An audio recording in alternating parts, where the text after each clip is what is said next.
मुंबईतला पाऊस झालेला दिसतोय, काय मजा आहे ताज हॉटेल. तुम्हाला अक्षरशः सांगतो 3 कोटी रुपये डील होती आज. अवलय महत्वाची अपॉइंटमेंट होती. ड्रायव्हर जा तू गाडी घेऊन ये. हा या काय अर्ध्या तासात कंप्लीट तुमच्या पैसे आलो मी. हा द्या मग बेळ काय भाऊ. अरे भाऊ आपल्या गावात पैसा असताना आपण ताज हॉटेल मध्ये जाऊन बेळ काढलाय, मग पैसा थोडा प्रॉब्लेम आहे आजकाल. हा ड्रायव्हर कुठे आहे? तू अर्धा तास झाला मला तू इथं थांबवलं. इथं मला एक मिनिट महत्वाचा. इथं टॅक्सीवाले येऊन विचारतात मला गोपी शेट कुठं जायचं. फॉर्च्युनर काय तिथं काय पार्किंग मध्ये लावाय घेतली का? अरे हे तर गरीब गोपे. ए बावळाट कोण गरीब? अरे तू गोपी शेटला गोप्या गरीब म्हणतो का? अरे तू गरीब, तो खानदान गरीब. जेवढी तुझी किंमत आहे ना तेवढं मग ब्रँडेड ब्राडाचं घड्याळाचे 2.5 लाख रुपये कुशल गोप्या गरीब. अरे गोप्या ताज हॉटेल मध्ये तुला वेटरची नोकरी लागली काय?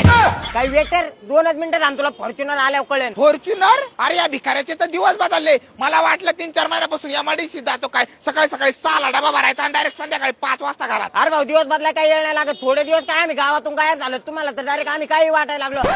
हॉटेलमध्ये मी पैसे धुतलेले तुला तेवढं आठवते ना? आता माझे बुट पुसायला लोक आहे. जाऊ दे आता, तो दिवस बदललेच आहेत, तर ताज हॉटेल मध्ये आपल्याला चहा पाणी तरी पाच. अरे तुला ताज हॉटेलमध्ये चहा प्यायला नाही मग तुझे बुट्ट 150 रुपये. तुला ताज हॉटेलमध्ये नेऊ का? आणि तुला जर मला भेटायचं असेल ना माझी अपॉइंटमेंट काढ आणि मग मला भेटायला ये. अरे एक काळ होता मी याच्या घरी ग्रामपंचायतचं हटकून पाणी सुटून देत नव्हतो, आणि हा माणूस मला अपॉइंटमेंट देतोय. आपल्या हाय तशा पिशा भारांचा आपल्या घरी.